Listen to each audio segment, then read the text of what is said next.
I will admit that the thought has occurred to me that in some quarters, that frustration is now spilling out in an urge to take a swing at Tier 1 retirees, who, as we know, are out of our reach, in a way that the punch misses and instead smacks in the face current public employees who did not create this mess and aren't receiving those old generous benefits, and whose full compensation in many cases is less than they can earn elsewhere. Some agencies and school districts are currently seeing that in the difficulty they're having recruiting qualified people.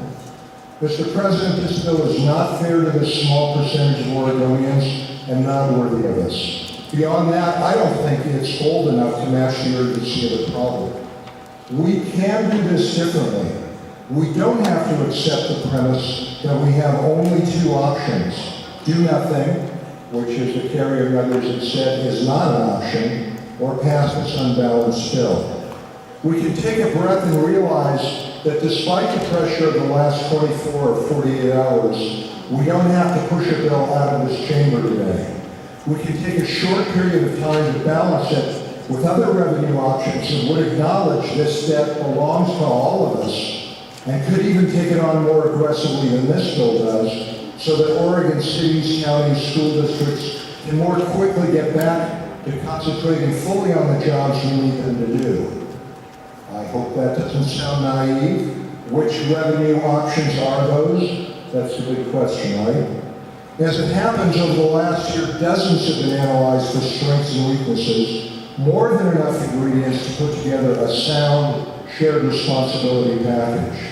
I have my favorites I'd be happy to advocate. I'm guessing that many of you do as well.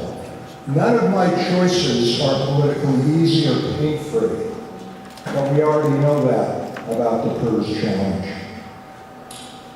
But that's not a license to shove a wildly disproportionate share of what is all of our burden on the shoulders of a very small percentage of Oregonians who didn't create this mess and are not unduly benefiting from it. I ask you to join me to insist that we do a more balanced, fairer, more effective job addressing the PERS crisis than does SB 1049. Thank you.